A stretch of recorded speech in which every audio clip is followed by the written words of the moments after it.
Hype Man, Raj Nation, the GOAT to market. From Hype HQ in Chicago, Illinois, Startup Hype Man presents the GOAT to Market Show. What's up, everyone? I am your host, Raj Nation, the founder and chief pitch artist of Startup Hype Man. This podcast is where we bring you founders, company leaders, and creatives who are building it, who are doing it, who have been there and done that. And they pull back the curtain on their go-to-market strategies so that you can build a venture that you love and become the GOAT of your industry. Want first listen on episodes before anyone else? Subscribe to our newsletter at startuphypeman.com. You will get alerts every Sunday morning when we release new episodes. All right, let's hear how today's guest is becoming the GOAT. Ladies and gentlemen, making her way to the microphone from Chicago, Illinois, she is the co-founder of The Squeeze. Please welcome Sarah Sitz.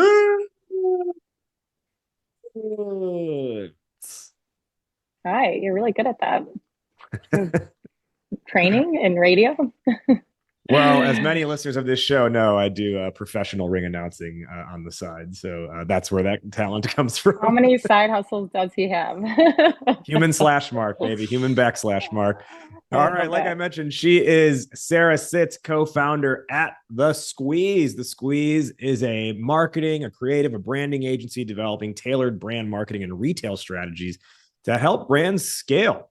They've got a distinct perspective that meshes together creativity along with data and analytics to ultimately unlock a brand's full potential. The Squeeze has been around for about a year. Prior to The Squeeze, Sarah was employee number 14 at Foxtrot. You might remember Foxtrot from our 2 episodes ago when we had the co-founder, Mike Lavatola, on in our special airing from the Startup Grind Chicago event where we interviewed him. While the VP of Integrated Marketing and Employee 14 at Foxtrot, Sarah helped scale the brand from Series A to Series C. She was able to build and execute several marketing plans to help open 18 new and expand 6 existing retail locations across 4 different markets. And she also led the development and rollout of their go-to-market for private label brands. So I would say if you go back and listen to that episode, then you come back for this as your part 2, this will be a whole lot deeper dive into really what goes into the marketing, the branding, and the kind of the strategy behind growth. And what we're talking about today with her experience there and now with The Squeeze, plus a whole laundry list of other great brands she's worked at before, is the topic of how to build a lasting brand. Sarah, once again, welcome to the GTM show. Why is this on your mind? Why is this important to you? I think in today's landscape with so many brands entering the market, I think it's more important than ever to focus on being a brand-led business. It kind of separates the has for the has-nots, so to speak, because of the fact that the people that really invest in time and energy into really understanding who they are, why they exist, and how to connect with their customer base in the world tend to thrive. The world of the heyday of paid social and just like hitting Facebook market ads to drive traffic is quickly has moved away. And I think it's more important than ever to build a lasting brand that people can find connection to help organically grow at the end of the day. So with digital landscape and AI and everything ever changing, it's more important than ever to be investing, in brand and a brand that can grow and change over time. We are going to learn a whole lot more about Sarah's take on this, but before we do, let's learn more about Sarah, the person herself. Sarah, I think when you're in marketing circles or when you're in startup circles, you can probably speak a certain way because there's an implied understanding of the general landscape and the terminology, et cetera. I'm curious, how does your family describe what you do? That's a good question. Yeah, I feel like I have a family of doctors and lawyers. So I get called out on marketing jargon a lot, but also called to be like, can you help me with my social media? Can you help me with, I think people just equate marketing now, at least my family, with social media. And obviously it's much more than that. But I think they probably think that I sit on Instagram all day if I had to guess. Yeah, I also have a family of I have a family of physicians, medical professionals, and engineers, and it's all. I think my mom's still trying to figure. My dad seems to have it down, but I think my mom's really still trying to figure out what exactly I do. And I always say, I'm like, if you're ever scared to send an email to someone because you think they're too important, just remember they're another person going through this world whose family has no idea what they actually do for a living. I love that. I mean, at the beginning, you tap your network, and I had a few folks I wanted my dad to connect me with, but I was very like strategic about writing the notes and how he was able to forward them because I was so nervous that he was just gonna turn it in the other direction. So I was like, just here you go. And we'll because he wants to help so badly, but Yeah. you know. Meet my daughter. I think she's really good at this Instagram thing. Yeah, basically. Okay, so early in your career, you had a stint at Vienna Beef. What was it like working at a hot dog company and Italian beef company, I should say? Yeah, don't forget about the Italian beef. It was 2009. The market was awful. Speaking of my dad, Hot dog sales are probably up in that economy though. yeah. Speaking of my dad, he was good friends with the owner, and they had a desk in customer service, and I was like, I need a job. I need a job, and I don't care what it looks like. And so quickly, I think about 2 months in, while I was taking orders for hot dogs and cases, they were like, probably should move this girl to the PR team. But what I learned from it, was that I like to say my superpower is connection now, that I can find commonality with anybody, right? Like half the people, that have worked there, it's a family run business, an incredible business. They're actually a client now. We've come full circle. So it's fun. But, people have moved their way up from the factory when working there for 20 to 30 years. So I think like no matter what your background looks like, I think being able to find a place of commonality as humans is super important. And it's candidly helped me in no matter what job I've worked in since then. So I also was the coolest girl in my 20s because I would show up with hot dogs at every party. So at least it got me some street cred with like showing up with pretzel dogs all the time, Okay, so you had some experience with the beef early on in your career. I also learned just from the last time we spoke that you are now also a Pilates instructor, or you've at least been trained and certified as a Pilates instructor. Are there any similarities between Pilates and branding and marketing? I think very just discipline, right? And focus. And I always like to say you can tell what kind of day someone's had based on how they are performing in a Pilates studio, because like your ability to listen, to take cues, to like run through the moves is dependent on how focused you are or how connected you are to the workout or the experience, because it's like speaking another language. And so I think that's very similar in the world of brand and marketing. Like it takes discipline and focus and connection and the ability to listen to your customers, listen to your clients. So I think, yeah, it doesn't change. People are people no matter what industry you work in. And you have to acknowledge that there's like greater things happening besides just what's happening in the moment, I think. Right. So for everyone listening, I asked Sarah, I was like, by chance, are you a yoga instructor? And then in my head, I was like, she's got to have some like emphasis on mobility in her life. And the reason is because we were on a Zoom call and I could tell the way she was sitting was, it was like half cross-legged, but the other knee like kind of pointing up. So if you can picture that, like not both legs crossed, but one leg crossed, the other one, you almost like you can like hug your shin into your body. And as a part-time yoga instructor myself, like game recognized game. And like yoga and Pilates and mobility instructors are kind of the only ones who will opt to sit like that because we tend to find it more comfortable. Yeah. So you can always spot posture out in the wild, I guess is the point there. Okay, so I love Sarah, that. um, you have a great run at Foxtrot, and we'll dive into a little bit more of that and kind of some of the strategies that came out of that. But I want to know, like, what was your decision to start the squeeze? And then the second follow-up question to that is, I gave a very brief introduction. You kind of casually mentioned Vienna Beef is now one of your clients, but kind of Yep. give us the full understanding of really what the squeeze is. Yeah. Um, so, you know, I had done close to 4 years at Foxtrot. Obviously, 4 years in startup land is like 10 years in real life. I adore the business. I'm still cheerleading for it on the sidelines. Like I was for the first time in my career being able to work for a company that I also saw myself in as a consumer. And just it was so much fun. Like we just outkicked our coverage, I like to say a lot, of like a Mhm. hyper local brand, but that got to do really awesome things that got national attention. Like it's not very often that a convenience store gets covered in Rolling Stone for, partnership with Wilco.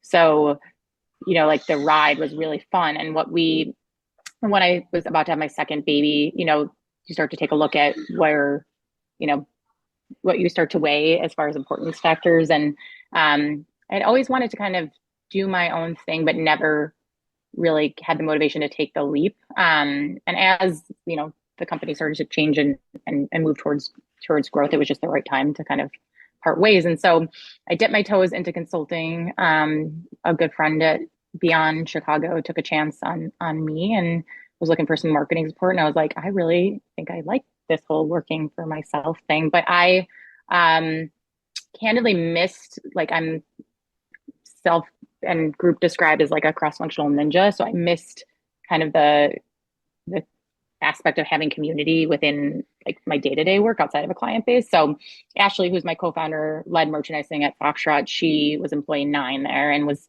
found herself in a similar place. And I kind of just she was about to have her second baby, and I just really hard pitched her, which I'm finding out is a fun skill that I'm enjoying in this side of the fence, and said like I think we could do something together. Like she's very the yin to my yang. Like I'm very brand development, storytelling, messaging. She is like this data nerd, but that like is hyper intuitively into trends and how consumers are changing. And so together we feel like we have this unstoppable, approach to growing brands and marketing. So long story short, after hard pitching her for a long weekend and many, many iterations of naming, we started the squeeze, and we purposely built a brand of our own because we felt like if we were going to ask people to trust us to help develop their brand, that they needed to see that we could develop one for, our original name was the Consumer Collaborative. And I remember being in my shower, like, this is so lame. Like, I can't name my company this.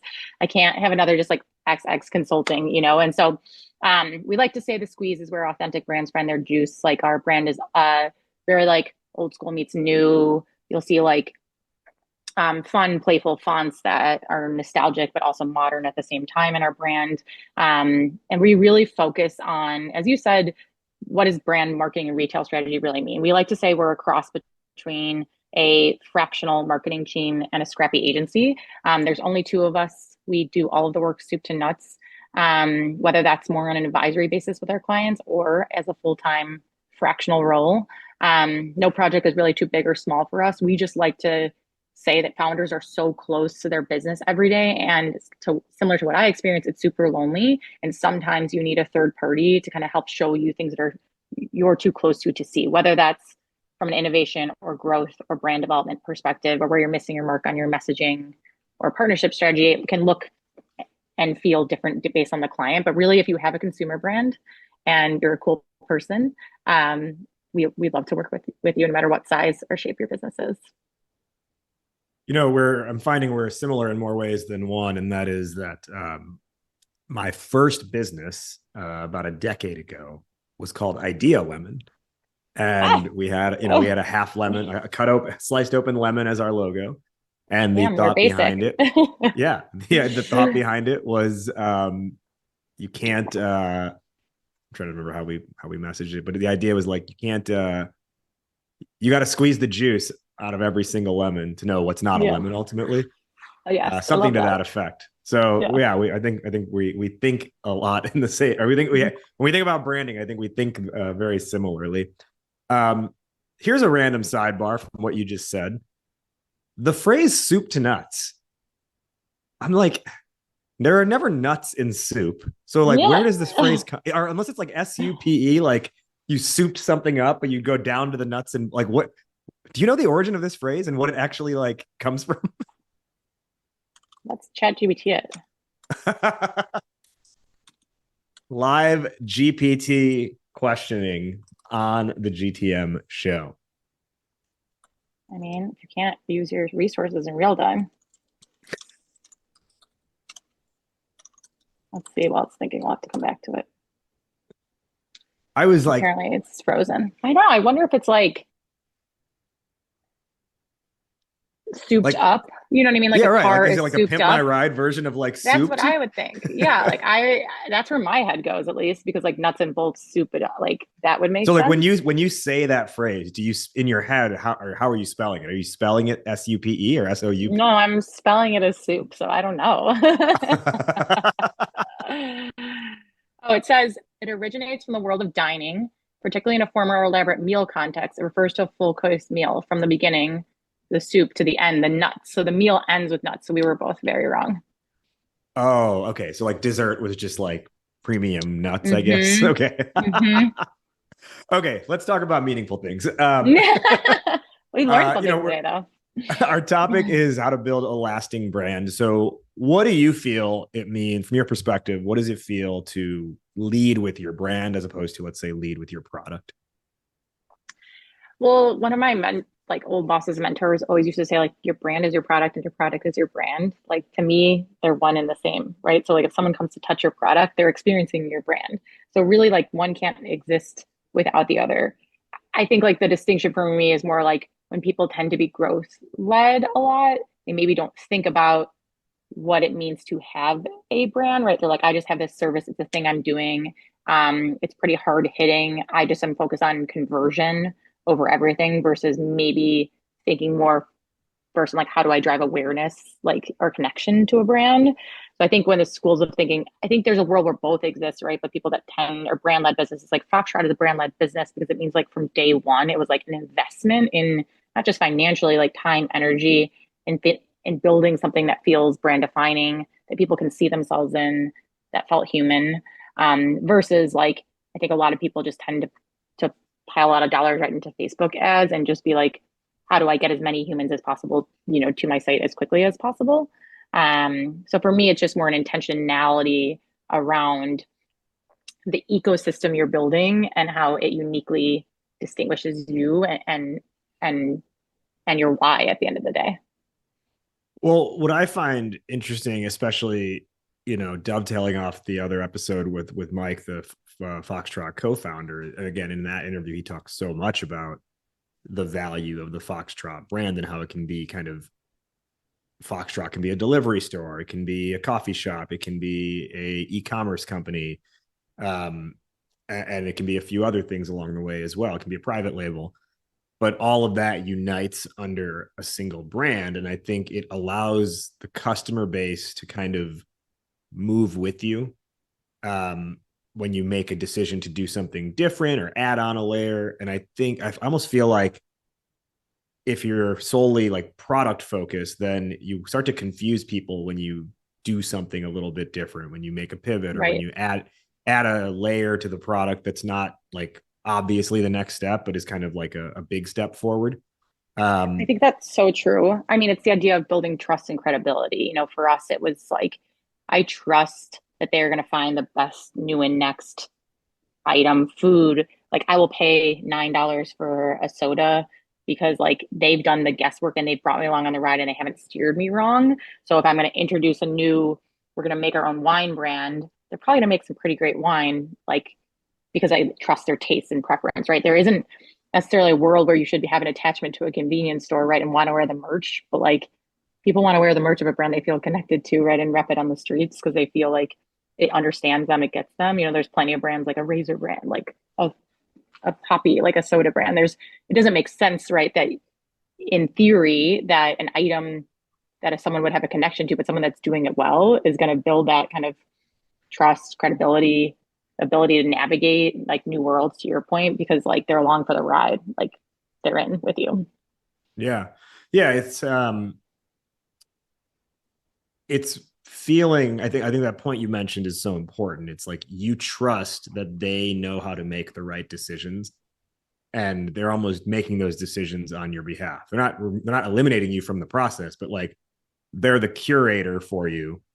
So you don't have to think about every possible decision to make. You just, you get to decide from a small narrowed set. And if you're doing it well, right, like it should be informed by data.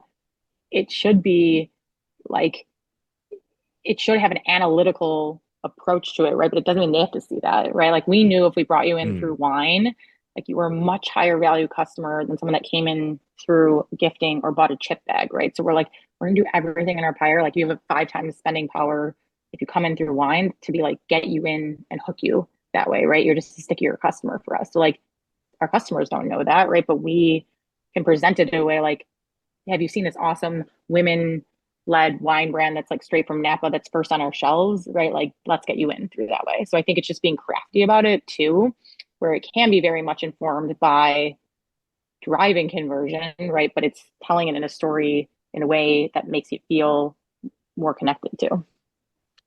Um, I feel like though a lot of people mistake brand as like my logo, Mm-hmm. or like I got a style guide created for me, so that's my brand, or here's my colors.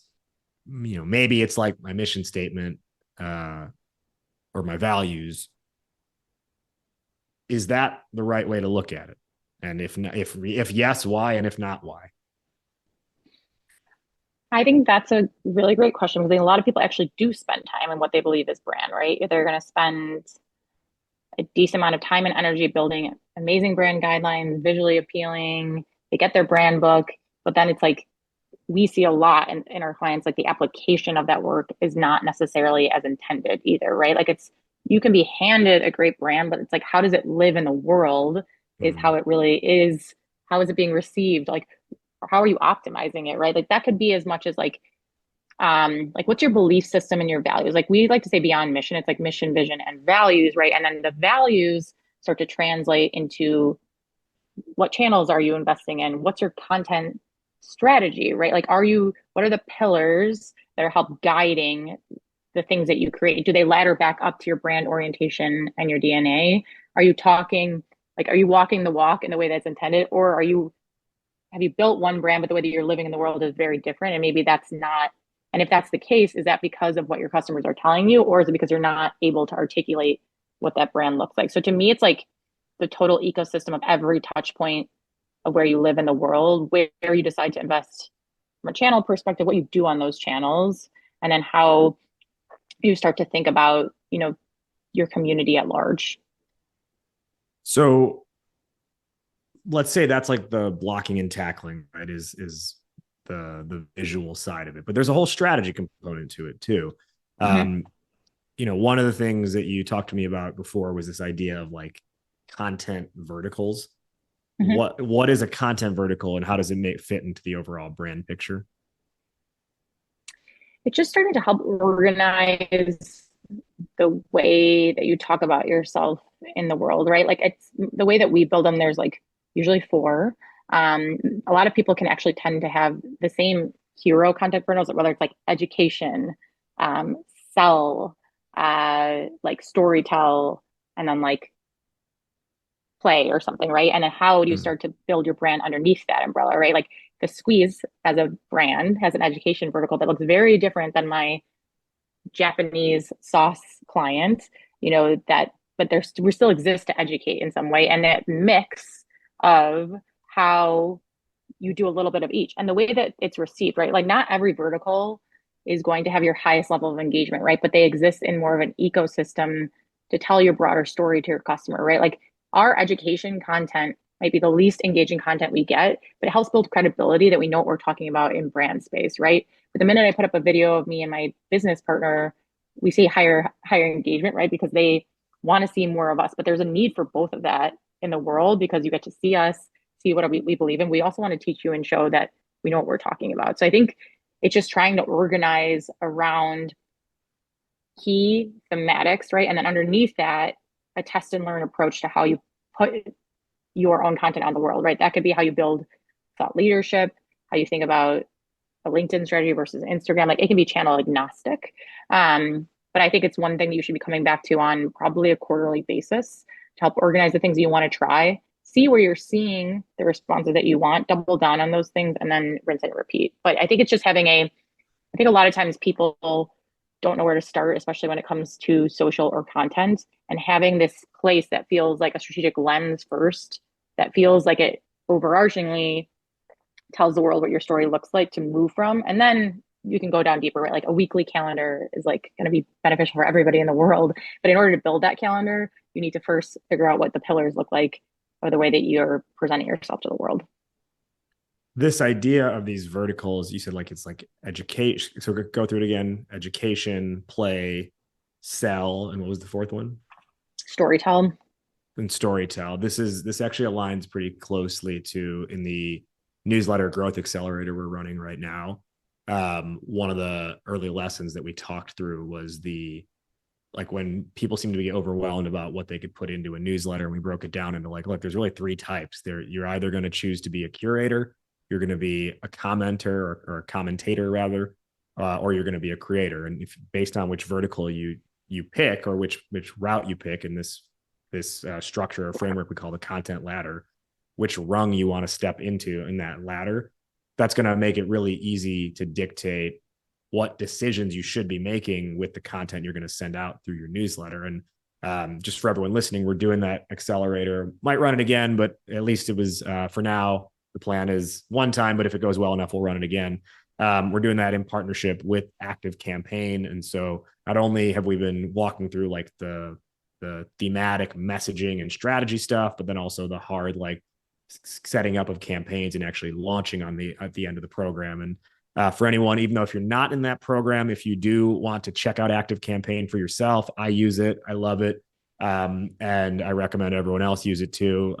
The day you decide you want to start a newsletter, or if you want to relaunch your existing one and just move to a platform that works for you, we've got the code to get, or excuse me, we've got the link rather in the bio of this episode to get a free 2-week trial of Active Campaign.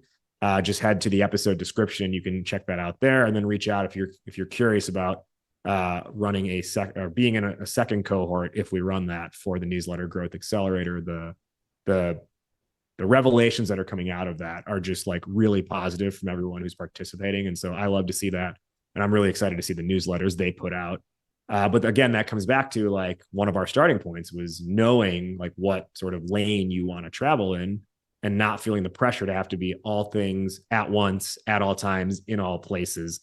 I believe, Sarah, that sort of mentality, regardless of what the platform is, whether it's your packaging, your newsletter, your blog, your video content, your social media, that I need to be everything all at once at the same time in all these places. I feel like a lot of that comes out of this seeing what someone else is doing and being like, oh, we need to do that. And it's like you start doing that, and then you forget you're doing this because you see what a different brand is doing, and you're like, oh, we need to be doing that too.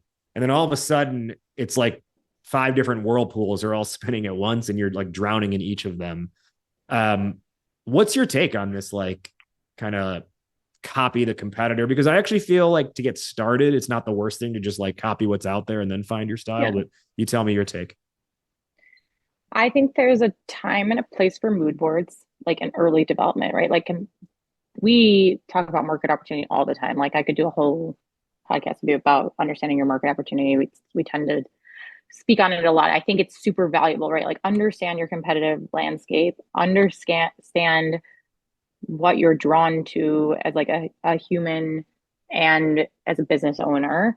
Build mood boards that help inspire you at the beginning, right? And then, like, I like to say I feel the same way about motherhood. I tell people this, like, pick 3 like resources that are like your single source of truth, right? Like the world, the example in motherhood is like, you can go down an Instagram hole very quickly of people that are like crazy anti-formula, right? And like only like breastfeeding world, right? And this is very specific, but like I remember clicking on something once and I got down a different wormhole than my own belief system, right? But if I had just kind of stuck to the three parenting resources that I connected with most, that I believe to be true or to be um, reputable enough, right? Like you don't have to believe everything your source tells you, but it just helps like call the world down, right? Like just there's an endless source of information. And if you're constantly like, oh, I should be doing this or this or this.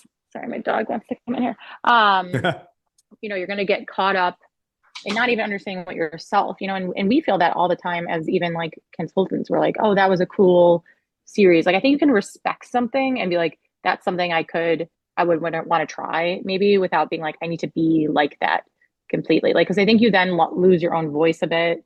You water down what your intentionality looked like to Mm. begin with. It happens a lot in the design and packaging world. One of our resources that we love to follow is Snack Shots. She's pretty influential in the CPG space. Like she always calls a trend 3 years earlier, but it's just Wow. incredible seeing like the Garza impact of a squeeze bottle and like 30 brands that essentially mimic it to a T, but it is like a mildly different category. It's like almost subconscious. Like people don't realize like they're trying so hard to be the next family or liquid death that they don't know necessarily like where their own orientation began or started. So I think it's just natural human instinct to be curious, but like bringing the world to a little bit more narrow place when you're building to just like and like figure out who your trusted resources are, who your mentors are, like who the people that you want opinions from also, because I think otherwise it's just a lot of noise. From your experience then, like, especially given that you said it's a lot easier when you're getting started to just copy what else is out there. One of your responsibilities when you were at Foxtrot was launching the private label brand. So can you kind of just walk us through like from brainstorm to being on the shelf? What was that process? Yeah, I mean, we had a credible cross-functional team. I will not take credit for like the entire program by any means. Ashley, um, team on the merchandising side was incredible at one, looking at our data, like what's performing. So like if tortilla chips are rocking, where is there opportunity for us to create our own iteration of that? Endlessly trying product, to see like where the taste and preference is, and then working with really awesome creative design resources and like in really tight brief to be like, this is what we want to do. And then I think from us on the marketing side, it was being really thoughtful about the ways that we brought things to market. Like sometimes we had handcuffs around ourselves because like we couldn't even put our name on it. Like alcohol, you can't, fun fact, you can't put like a brand attached to it. Like it's illegal in our state. So Hmm. some things we'd have to literally, we got really pushed creatively to be like, okay, let's just launch this like we would launch a wine brand. Like take Foxtrot out of the picture. Like we need to launch our wine brand. Where would we invest our time and energy? And like what would be cool partners that would make sense for this? So I think we just got really creative about thinking very singular about the category, knowing what the market and the landscape looked like. And then like Ashley does an incredible, we do t-shirts all day long, but understanding white space to be like, I don't need to be the 85th cookie dough brand, you know,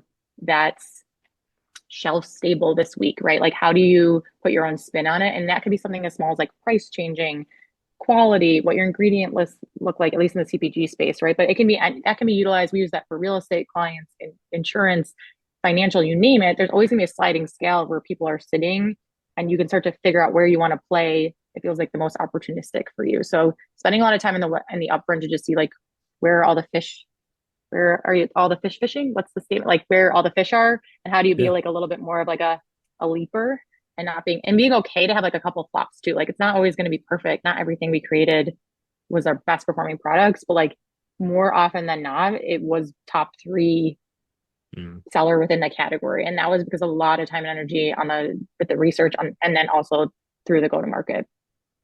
So you kind of casually mentioned like we would use these T charts. Talk us through that. I'm not familiar with how a T chart, I know what a T chart is in accounting. What does it Yeah. mean when you're doing brand development?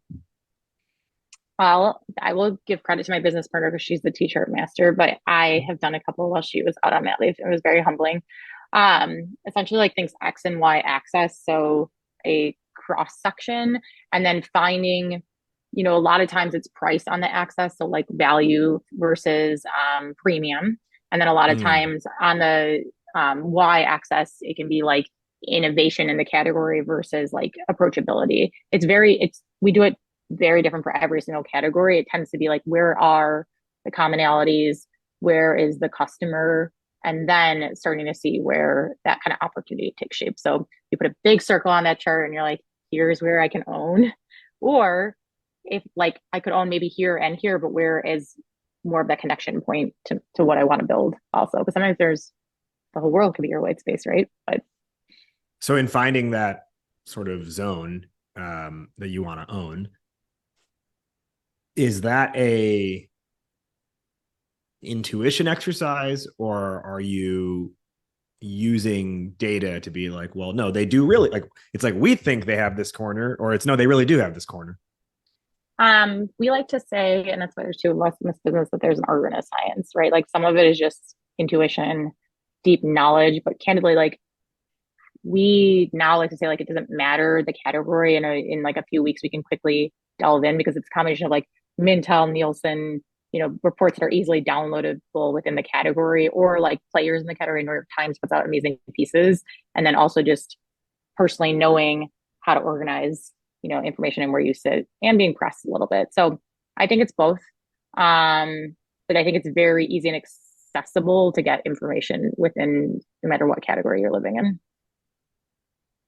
One of the things that's going to end up mattering a lot, if we think about the idea of brand is almost like the way you get people into your funnel is the presence you put out there, whether it's the label on your packaging, whether it's the content you put online, whether it's the website, whatever those things might be. That would be the thing that gets people to you. So now once they are to you, you got to make sure, particularly, I mean, if you're any kind of company, but if you're a software company, you got to make sure that what they're then going to use is going to be an experience that lives up to that front end brand that they came in for in the first place. And so for everyone listening right now, if you've got a software product or you've got dreams of developing a software product, you need to make sure that you've got the right people in your corner. And the right people to have in your corner is Akeva, the team at Akeva. They are the GOAT of software development. And the reality is, I have firsthand seen so many startups, some of which are clients from Startup Hype Man, who get screwed over by offshore or budget dev shops. Those companies are order takers and they do the bare minimum. And the bare minimum often means that they provide software that has gaping holes in it, and you don't find out until something bad happens. You're like, wait, they never actually developed that part, or they left that part open. Or that means you're forced to pay hidden release fees to claim ownership of your code, or some of the other just litany of like nonsense that you've got to deal with when you try and just like save a buck today versus investing in the thing that's going to ultimately be what your customers live off of, which is your product. So you don't want to be put in that position where you go offshore or budget just to save $1 today, because it's going to cost you so much more down the road. The other side of that spectrum is Akeva. Akeva actually builds strategically for scale from day one. They help you make product decisions. So they don't just like take an order sheet and say, okay, we'll build this. They say, what's the right way to build this? Or have you considered this? And on top of that, they give you full ownership of your code by default. There's no extra hidden fee buried into the contract that says, well, if you want to have us give you this code and we're no longer part of it, you got to pay X $1,000 more. And I'm telling you, that can be quite expensive. We've had one client or one person in our ecosystem tell us they've got to pay about 12 grand extra just to have the code delivered to them afterwards. That's what you don't want to have to deal with. And that's what Akeva is not going to do with you. And to show you just how much in your team or in your corner and part of your team that they want to be, they've got a killer offer for you. And it's called a You Call It code review. This is really only available to the Startup Hype Man community. And a You Call It code review goes something like this. Akeva will review the most critical parts of your code so you can see exactly what your tech needs to launch or to scale. They will do this completely free, and then you call it from there. So does that mean you want to handle things on your, like you get their write-up and then you want to handle things on your own? You call it. Do you want their dev help? Do you want Akeva to work on it? You call it. Do you want to take it somewhere else to a different provider? You call it. That's true relationship building from day one. And Akeva is letting you call it in a You Call It code review. It's kind of like back in the day in college when they had like Wednesday night $1 You Call It's, but it was only on the worst liquor possible. Think of the premium version for that. You're paying no money for it and you're getting the best possible information in return. So are you ready to see if you qualify for a You Call It code review? All you have to do is head to Akeva's website. That's akava.io. Akeva.io, akava.io. Just reach out to them through there and tell them Startup Hype Man sent you. If in fact you are ready to get goated with Akeva. That's GOATED, not GOADED. Goated, not goaded. Today on the Goat to Market show, we are with Sarah Sitz, co-founder of The Squeeze. So, Sarah, as we talk about the idea of really building a lasting brand, you mentioned a couple times earlier on how like it's not, pouring money into Facebook ads just doesn't work, or it's not really the right play for everyone. I work on a lot of pitch decks myself. And part of that process many times ends up being at least providing some additional like just thoughts or just some free consulting on go-to-market strategy if I feel like what they're saying is not good enough. And there's a decent number of times where the go-to-market strategy is like, they'll say like, oh, like Facebook ads or social media ads, or we're going to figure out influencer deals, or we're going to sponsor podcasts. But they don't really have like a budget to do these things. So what is your advice for these companies who are thinking like pay to play is what they should be doing from day one to be able to actually scale and get customers? Yeah, and don't get me wrong, like I'm not anti-Facebook. I think there's a misconception of just like, I'll just put my money into Facebook and everything will be okay, right? And not nurturing it. And that to me, it's just not like the only strategy that you should be thinking about. And there's a time and a place of like when you're growing as a business. I've worked for companies that like have very much figured out their strategy. I've worked for companies that the whole time I was there, we spent trying to figure it out. So it just really is like brand market dependent. But really for us, what we like to say is, especially in early days, is to I know I've said community like 20 times today, but building a community first approach to your go-to-market strategy. And really, we like to say also like focus on 2 channels from the start, at least. Like pick 2 and do them incredibly well. Like you're stretched so thin, but like there's a million operational things happening. You're trying to balance your books and your business. Like something is always on fire, and your ability to maximize like 5+ marketing channels without a team and finite resources, like something's got to give, right? Like you have to be, and like it might not be the right channel for you either, right? Like maybe you're going to go to active and you're going to set up like a newsletter and focus on email, and want to nurture and spend time there and learn and then grow that channel and then shift, right? And then maybe you're building your blog content, influencer strategy. So I think there's an opportunity to just walk before you run a little bit and thinking about where you spend your time and your energy. And when I say community, I think we just think like, where organically are your customers today and where can you find more of those people, right? Like, yes, influencers are important, but I like to not work with any of our clients or even brands that I've worked for. We tend to steer away from like influencers that are just influencers, right? Where we tend to work with is people that are influential, people that have built industries, and then they have a following to go along with that, right? You could be an incredible photographer and be an influencer because you have hundreds of thousands of people, or just maybe less than 5,000 people that are hyper engaged, that just like the way you think and trust you. So I think I like to think about people that are organically already drawn to your brand and actually talking about your brand. For us at Foxtrot, it was like we just knew people that happened to come in the store. They were tagging us anyway. So we're like, do you want to build a deeper relationship here? Because anything that feels forced, like people sniff that out so quickly, and it just doesn't serve you in the way that you want it to, right? Like you want to take the benefit of incremental audiences to drive more eyeballs to what you're doing, but ones that make sense for you and your brand versus just like paying an influencer that has 1 million followers. Like I would say there might be 10 micro influencers that are super local or within your industry that might make 10 more sense that, are probably not going to make you pay as less. And call me old school, but I believe in a partnership driven strategy, like it should be mutually beneficial, right? The idea to be able to barter in a way that serves both people involved. And then it's going to be even better because people that want to work together are going to produce better things. So I think there just tends to be more, when I say organic, like, yeah, you're going to put some money behind things, right? To build a partnership, there's going to be dollars attached to it, right? But I think there's a way to be thoughtful about it that feels more like an extension of your business versus just like a channel for channel's sake. That strategy is actually almost to a T what Active Campaign is doing. Like, I'm quote unquote an influencer for them, but it's not like I'm not an influencer. I'm just, I guess to use your language, I'm an influential person. And I have a need for I've been sending a newsletter for 13 years, like in different capacities.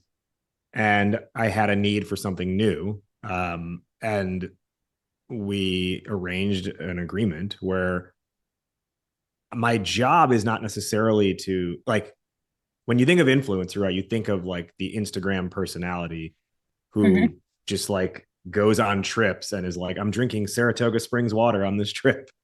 Yeah. Right. Whereas here it's like, well, here's a business owner who uses a newsletter regularly. Here's how he's using it for his own purposes. Maybe you should be thinking about using it for yourself as well.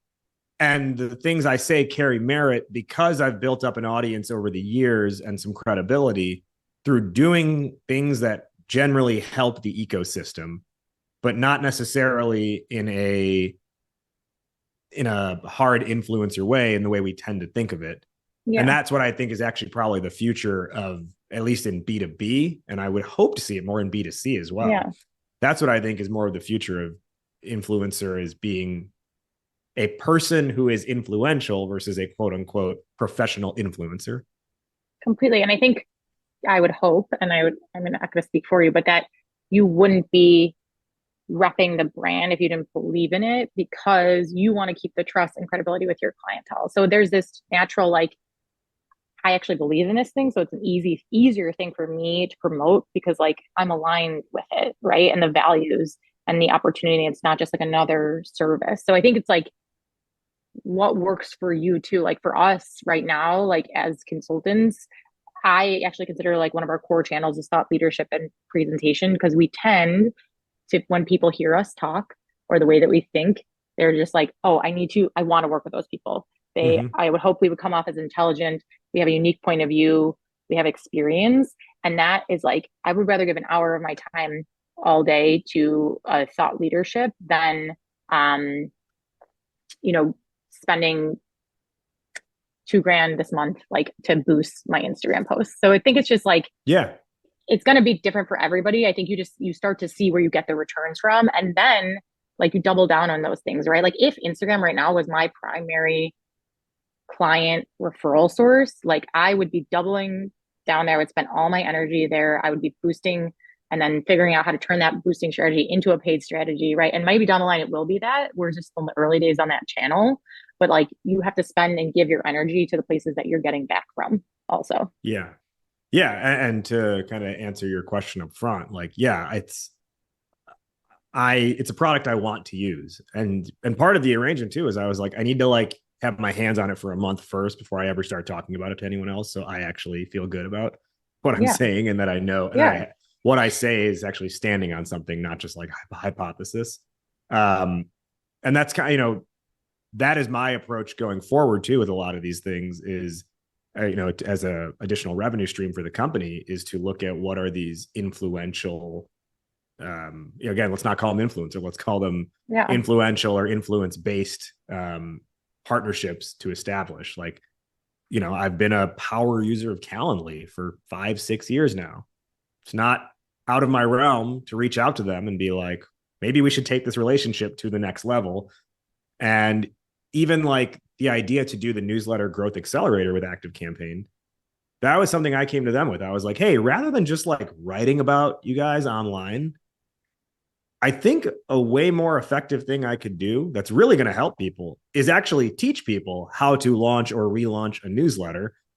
And I think that'll be way more meaningful than, if I'm like, hey, I commit to doing 4 posts over the course of this time frame, no, let's just actually like get in the weeds of this thing and make like let's experience value in the product by teaching someone something. And again, to come back to like Calendly, I'm like, what's stopping me from going to them and being like, hey, why don't we run like a accelerator program focused on sales? But like I happen to use Calendly not just for scheduling meetings, but as a sales tool. And as part of that, we can teach people Calendly as a sales tool, and then you'll be able to onboard X number of customers as a result.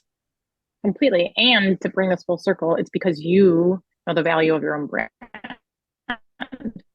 know the brand that you've built yourself and what it can bring and what you bring to the table and why like it's worth spending time in the upfront to be able to build that, right? Like obviously it takes years too to be able to like Yeah. build a confidence behind you, but knowing what your value is, what you bring to the table makes you more confident in your ability to do external reach outs to be like, no, I'm bringing something here, so this makes sense. Like, how are we? Let's grow together. You know, like I think, and that's the importance of brand building. Like you and different, like you and me have personal brands, right? And like they're reflective of our business, right? And you become this powerful engine for your business, you know, as like I know this is a question later I'm skipping, but like, you know, like it's those personal branding right now is like more important than ever. When I say product is your brand, like your personal brand is your brand also. And I think like in today's landscape, it's more important than ever to make sure that you're spending the time and energy in yourself, no matter what business you have, even if you own a software business, like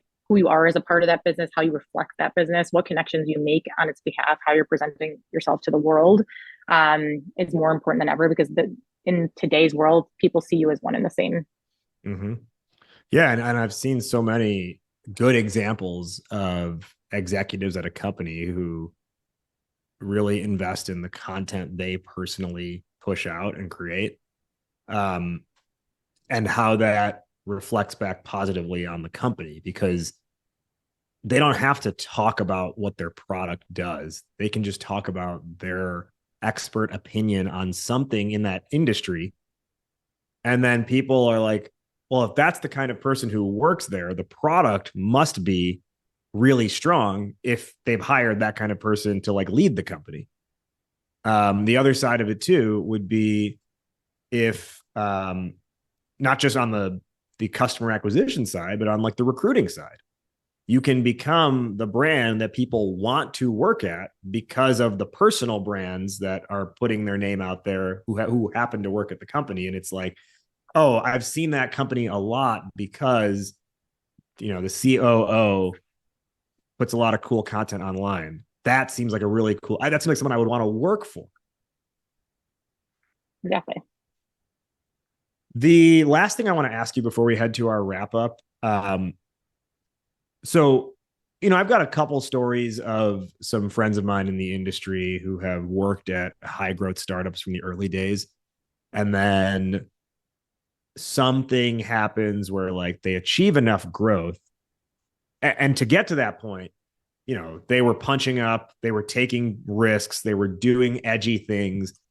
And then there's almost this like, they get to a certain growth point, and then there's like this regression to the mean where it's like the edginess goes away. It's, and it could be everything from like, we need to talk a little bit more conservatively now to let's dim down the brightness of our brand colors because, that's going to scare off the enterprise or something like that.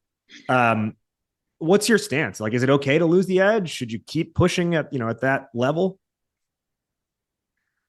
I think sometimes losing the edge is timed with cost cutting scenarios too, right? Like you hit Mm. this natural growth point, and then there's whether you're positioning yourself to sell or be merge or whatever it looks like. I think there's sometimes this natural growth trajectory, and there's a moment in time where not that it's panic, right? But you're just like it's easy to dilute or dull a brand when you're just being like, we can't spend any dollars right now, right? Like, but I think I would challenge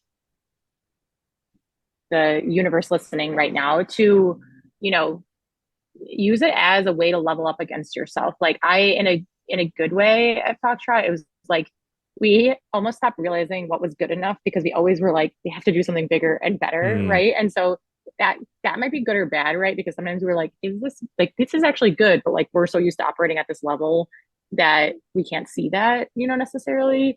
But it forced us to be able to be like, we can't like rest on our laurels here, like what's new and next, because like there's going to be somebody that comes in and does it better, in some way, or scoops up like what you're not.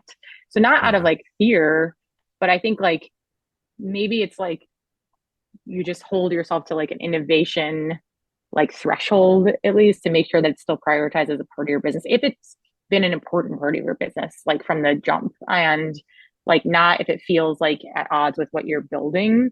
Like I think you can still grow and develop a brand and not lose your DNA as you get bigger. I think you can still, like I always say this to clients now, and we do this a lot, like just lay twice a year, like lay all your stuff out, see how you like physically, like we're doing this with a client tomorrow, like print every touch point out and see like your macro universe of what you look like in the world, and whether or not you are delivering your message as it's intended, right? Or like, where are you missing the mark? Or where are the things that you said you're going to invest or evolve in that you're not? Because you might be surprised at the way that like you're intending versus how you're being received. So I think it's like a natural, as you get bigger, as things get more stressful, to lose sight of that. But I think it's an important thing to not lose, if it's like been a part of your brand, to not lose sight of that. Let's head to our wrap up. Where can our listeners learn you, or excuse me, find you and learn more? So two places right now. You can go to our website, www.the-squeeze.co. Or you can find us on Instagram, at @the_squeeze_co. Both are good places. Or you can just message me directly, Sarah A. Sitz. My next question, who is one person who you want to shout out who's been helpful on your professional journey? One of my mentors is from my days at Grubhub. His name is Stephen Young, and he's the CMO at Poshmark now. But I think, one thing he's taught me is, one, he's just never been too big to pick up my phone call. So it's been just so nice as someone gets bigger in their career to always like remember your people. And he just taught me always to not be complacent. Like he's just like strive for bigger and better and think really thoughtfully about what's new and next and taking that leap. So he's been just an important part of my journey. We'll now do our top 1 or 2 lessons or takeaways for the listeners based on our discussion today. I'll go first, then I'll toss it to you. The topic today was on how to build a lasting brand. We talked a lot of good stuff. There was really an aha moment for me, and that was when you mentioned the difference between the influencer versus the influential person. So my big takeaway for everyone today is assess if you are a brand that should be investing in influencers or influential people.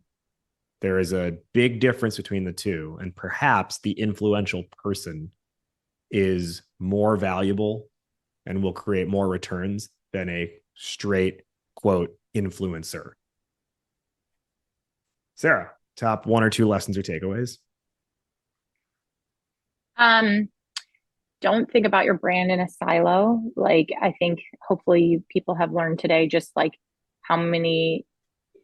where a brand can be received can be through you as an individual, through your product, through your service, or through your channel strategy. That isn't just like, a brand is more than just what you put on a page. Like, how do you live that truth through your content, through your strategy, through your investment decisions, and that all those things are received by your customers as your brand.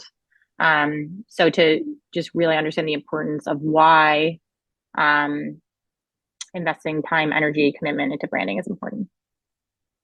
My final question, which is how we end every episode on this show, fill in the blank. Entrepreneurship is blank. Messy, but incredibly rewarding. Messy, but incredibly rewarding. I like it. Thank you, Sarah, for joining us today on the GTM show. For everyone listening, it doesn't stop here. Join us in the after party. That's our Ask Me Anything, the whole first week that this episode is live. Sarah's hopping into GTM Club, and hosting an Ask Me Anything. So if you had any follow-up questions as you were listening to this episode that you wanted to ask Sarah directly, this is your opportunity to get direct one-on-one communication with her, get her responses. She can talk to you about branding. She can talk to you about your go-to-market strategy, growth scaling. She can talk to you about Pilates. She can talk to you about her takes on motherhood and all of the things in between. It's an Ask Me Anything with Sarah. The whole first week, this episode is live, going down exclusively inside of Goat to Market Club. That's our online founder and GTM leader community. It is completely free to join. You can find it at startuphypeman.com/GTM-club, startuphypeman.com/GTM-club. You can hang out with Sarah there for the first week. This episode's going live and get access to the answers from our past AMAs. Plus, on top of that, our monthly strategy drops and recordings of past strategy drops as well. There's a whole lot going on inside GTM Club, and we want you there for the after party and more. We are taking a mid-season break coming out of this episode. We're halfway through season 3 of the GTM show. We will be back after a mini break. We'll catch you in a couple weeks. Thank you again, Sarah, for joining us, and we'll see you in the Ask Me Anything. Thank you so much.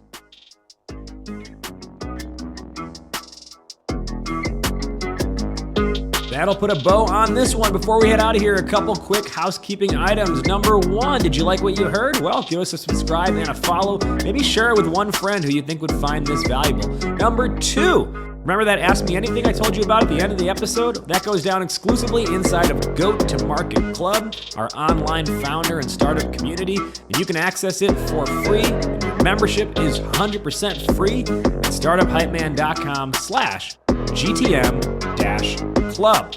Number 3, need pitch help? Startup Hype Man is your man. Whether it's a fundraising narrative or a go-to-market or category narrative, we've got you covered to make sure you have messaging that doesn't help you just go to market, but of course, what? Helps you become the GOAT to market. All right, we will see you next week here on the Goat to Market show. Thank you for listening. And remember, why be a unicorn when you can be the GOAT?